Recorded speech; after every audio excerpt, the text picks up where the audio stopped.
Ignacio, qué gusto el reencuentro contigo aquí en Telescopio. Bienvenido una vez más. Hola, ¿cómo estáis? Un saludo muy fuerte desde Madrid. Bueno, vamos a evitar cualquier comentario con el coronavirus. Hay abundante información, pero sabemos que en España hay una situación complicada con cierre de instituciones y demás. Así que vamos a meternos en Arabia Saudí, que de alguna manera también tiene que ver con esta realidad de precios del petróleo, de decisiones tomadas en esa línea. Quiero hablar contigo un poquito de este aparente cambio que había impulsado a partir de 2007 el príncipe heredero Bin Salman. Sí, bueno, el cambio en realidad ha sido sobre todo de estrategia económica, de diversificación de las fuentes de ingreso y una incierta apertura, por decirlo así, en el ámbito de los derechos de la mujer y en el de los derechos civiles. Por lo demás, el gran cambio que se ha producido en Arabia Saudí es una política exterior mucho más agresiva desde 2015, cuando llega Salman y su hijo Mohammed, y sobre todo desde 2017, cuando empieza esa primera oleada de arrestos a emires, y ya cuando se ve que es el príncipe el que toma las riendas del poder. El padre se dice que tiene Alzheimer y que está un poco alejado del poder, y por lo tanto se ha convertido poco más o menos que en una especie de pantalla de lo que es la familia saudí. Luego también hay un rumor que dice que ya para este año uno de los proyectos del emir es convertirse él en el rey, tras conseguir la abdicación o el retiro de su padre por razones de salud que son evidentes, puesto que todos los testigos y la gente que se reúne con él dice que en ocasiones se queda dormido, o que es incapaz de seguir una conversación, o que incluso las grandes conversaciones telefónicas, cuando le llama a algún dignatario del mundo, ni siquiera las lleva a cabo él, ¿no? Es su secretario o alguna persona interpuesta. En ese sentido, esa es la línea. Pero en fin, ya digo que desde el punto de vista de política exterior, la imagen de Arabia Saudí ha salido muy perjudicada en los últimos 5 años, sin duda alguna. Claro que sí, porque a esos anuncios que se tenían sobre, por ejemplo, la posibilidad de que las mujeres manejen autos, asistan a partidos de fútbol, que incluso lo practiquen, se sucedieron otra serie de situaciones que encendieron alarmas una vez más. Y por mencionar solo algunas, Ignacio, para comentar contigo, tenemos todo lo que tiene que ver con la intensificación de la guerra en Yemen, el asesinato del periodista saudí Jamal Khashoggi, cosas que, una vez más, generan mucho rechazo en Occidente. Sin embargo, Arabia Saudí sigue siendo el principal exportador de petróleo.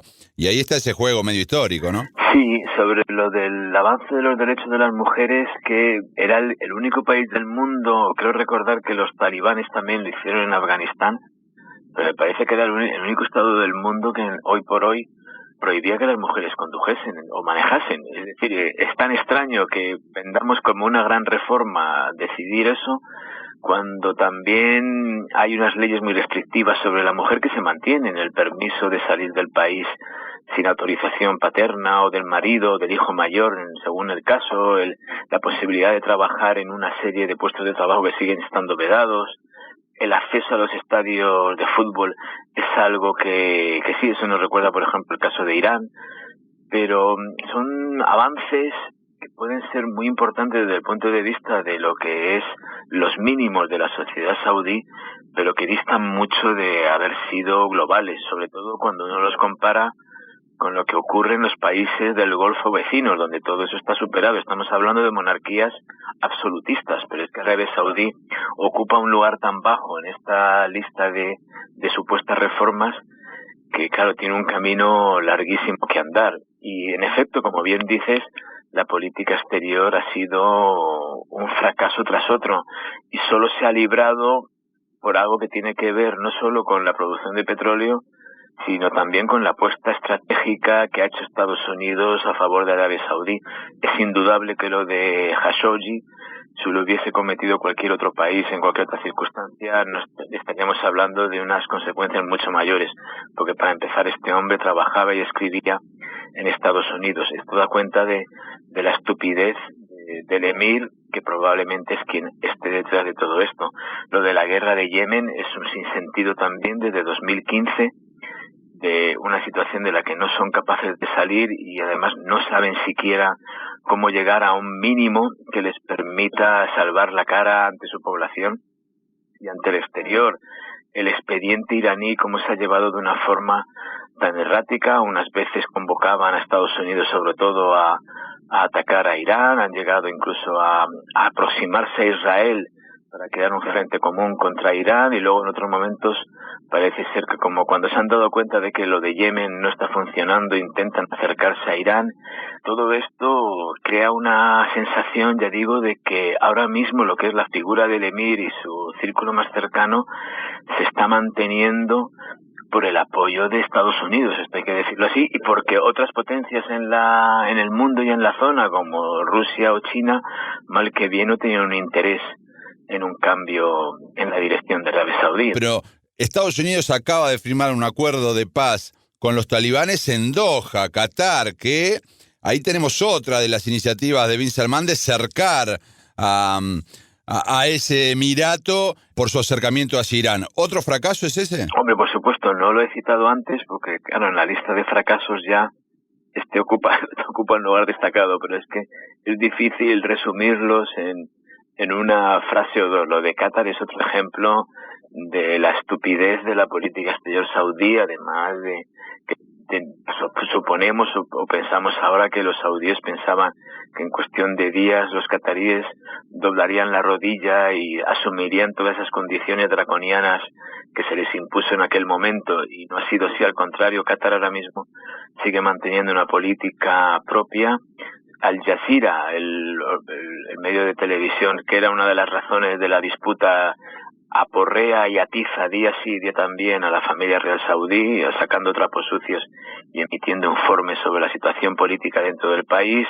Qatar ha demostrado además que puede mantener una política de cooperación y de buena relación tanto con Estados Unidos como con Turquía como con Irán, y luego encima con Rusia y además con China, lo cual es la cuadratura del círculo ahora mismo en la región, mientras que Arabia Saudí es incapaz de hacer algo parecido, de hallar esa estabilidad y conseguir atraer polos diversos.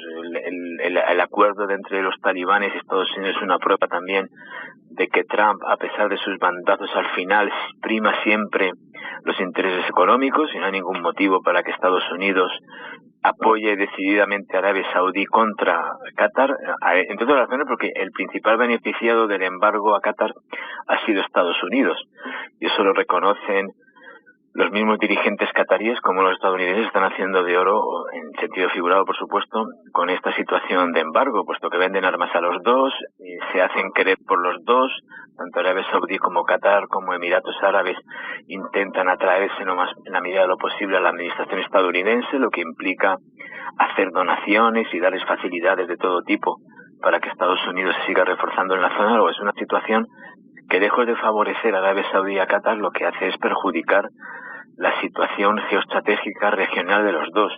Pero además no se ha demostrado ninguna de las grandes acusaciones que se esgrimían contra Qatar, y lo que se ha hecho es que Qatar se haya convertido en dependiente en todo de Arabia Saudí, a un Estado que va por libre con respecto a la tutela de Arabia Saudí, que recordemos, Arabia Saudí daba a Qatar desde la leche hasta lo que es la cobertura diplomática y militar en la zona, y de repente se han dado cuenta de que no era necesario. Es otro de los grandes errores del emir Salman. En este sentido me interesa, en este contexto, quizás sea repetir una vez más, pero ha declarado una guerra de precios en el petróleo después de la cumbre de OPEP+, que no se sabe hasta dónde llegará, y que incluso qué tanto puede damnificar a Estados Unidos. ¿Cómo ves esta línea de hechos recientes? Bueno, hay una interpretación que se está manejando en círculos opositores al régimen saudí y también en países que son claramente hostiles a Arabia Saudí, en la línea de que esto ha sido orquestado con los propios estadounidenses o Estados Unidos, a pesar de las declaraciones formales en público. No tiene una preocupación especial con respecto a esta guerra de precios, que en realidad, si uno va viendo cómo se desarrolla, a quien perjudica en primer lugar es a Rusia y, o no por casualidad, a Irán. A Irán en estos momentos, con todo el escándalo del coronavirus, de lo mal que lo ha gestionado el régimen. Recordemos que está una vez más escondiendo información y manipulando la población. El malestar es entre los propios iraníes, que sospechan que el régimen, una vez más, está haciendo las cosas de una manera no clara, cosa que se puede decir de muchos regímenes y de estados en el mundo, como cómo se está manejando lo del coronavirus, pero en fin. Y entonces, en este contexto, eso es un golpe muy doloroso para Irán y para Rusia, que Rusia también creo que ha cometido un error de, por lo menos durante las primeras semanas, intentar competir de tú a tú con Arabia Saudí, cuando desde mi punto de vista no tiene nada que hacer en una guerra de petróleo en la que los saudíes tienen un margen enorme para aumentar la producción frente a los rusos, que no tienen tanto margen y además han de reservar una buena parte de esta producción para su consumo interno, cosa que no tiene que hacer Arabia Saudí. Estados Unidos, recordemos también que ya se ha convertido en autosuficiente y por lo tanto lo que le afecta más que nada es esa cuota mínima que tiene de mercado para vender. Los rusos estaban diciendo que ellos no querían bajar la producción porque no querían perder cuota de mercado y dejar el paso a los estadounidenses. Yo creo que no. Yo creo que aquí el problema principal es que los saudíes tienen un margen de maniobra mayor que los rusos, tienen unas necesidades mayores y además los saudíes tienen lugar por donde recortar esos gastos. Hay que decir, claro, los saudíes han calculado un presupuesto como buen estado rentista basado en el precio del petróleo. Se estimaban un precio entre 65 y 70 dólares el barril, con proyecciones optimistas de 80. Estamos hablando de una media en las últimas semanas de en torno a 30, 32, 34 dólares. Evidentemente, esto es una catástrofe para el presupuesto saudí, pero como disponen de tantos fondos, de tanta liquidez, pueden también llevar a cabo recortes en otras áreas. Si uno ha ido a Arabia Saudí, podrá ver qué línea de despilfarro, de lujo, las subvenciones que se dan a asociaciones en el exterior, los privilegios de los que gozan muchos emires y familias dentro de la gran familia saudí, recordemos que se cuentan por miles, la cuestión de la exención de impuestos, es decir, Arabia Saudí, mal que bien, tiene un margen ahí para intentar, al menos enjuagar parte de este déficit que se está produciendo con la guerra de petróleo, cosa que no puede hacer en ese sentido Rusia. Pero una vez más estamos ante un error estratégico, puesto que lo que se hace es perjudicar la proyección y lo que es la capacidad de renovación de producción por parte de los saudíes. Además, claro, no olvidemos que aumentar la producción exige una serie de gastos, de inversión y de actuaciones que no siempre tienen por qué ser duraderas y sostenibles. En ese sentido, yo desde mi punto de vista lo veo una especie también de este elemento que hay mucho de espontaneidad o de improvisación dentro de los dirigentes saudíes y de lanzarse además a varias aventuras a la vez, porque es que al mismo tiempo se está enfrascando en varios frentes y al final no tiene capacidad Arabia Saudí para hallar una solución, ya digo, estable a este asunto. Por eso yo digo que más que Estados Unidos esto perjudica a Rusia y probablemente también por encima de todo a Irán. Ignacio, son temas muy complejos. Arabia Saudí en sí mismo es una realidad bien compleja, sobre todo para quienes no la manejamos como tú. Pero permitime, para ir cerrando, ¿cómo ves en el corto plazo, digamos, estos avatares? Está ahí pendiente la posibilidad de que asuma finalmente como rey este año.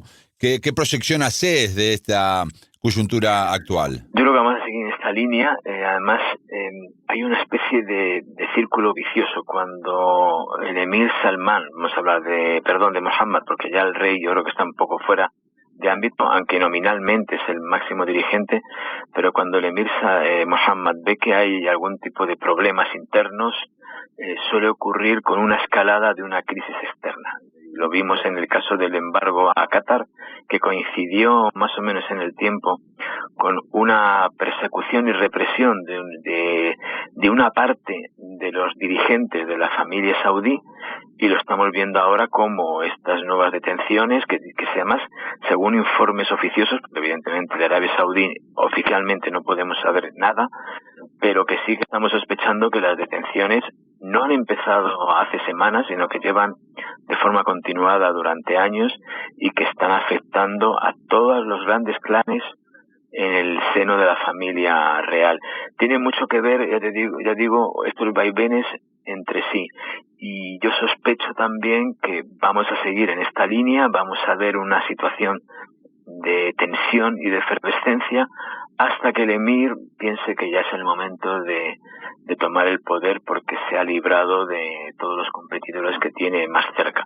En ese momento quizás pase a una segunda política, pero creo que eso todavía está por ver porque claro, cada movimiento dentro de la familia real crea nuevas tensiones y además despierta susceptibilidades en sectores de la familia que no las tenían, que no albergaban nada en contra del emir. Entonces, esta es una situación que yo creo que se va a repetir durante un tiempo. Y ya digo, todo depende, por desgracia, lo tengo que decir así, del apoyo exterior de Estados Unidos y de cuando la administración de turno decida que le conviene más uno u otro, pero en este momento, ya digo, están encantados con el emir porque es una fuente de ingresos terrible. Se compra el silencio o la simpatía de la administración estadounidense a base de suculentos contratos militares. Y hay una serie de reclamos, para cerrar, hacia Europa también, de las sociedades con la venta de armas. Juntamente en España hubo meses bien intensos que solicitaban que no se le vendiera armas a Arabia Saudí. ¿Eso no va a cambiar? Por la misma razón que acabas de decir, ¿no? Mientras tenga el respaldo de Estados Unidos. No va a cambiar y además, al contrario, es que es una capacidad de inyectar liquidez y, bueno, ¿para qué vamos a hablar? Al principio de la intervención has dicho que no querríamos hablar del coronavirus, pero es que ahora, en cuanto pase esto, que deseamos que pase enseguida o lo antes posible, nos vamos a encontrar con unos estados europeos camino de la bancarrota. Claro, ¿quién se niega a un contrato de 30.000, 40.000, 50.000 millones de euros para construir corbetas o para hacer una serie de tanques de último modelo? Ni Francia, ni España, ni Alemania van a decir que no. Entonces es una baza con la que los saudíes juegan, son conocedores de su capacidad de presión y de influencia, por supuesto. Ignacio de Terán, del Departamento de Estudios Árabes de la Universidad Autónoma de Madrid. Un abrazo y gracias. Hasta pronto, muchas gracias.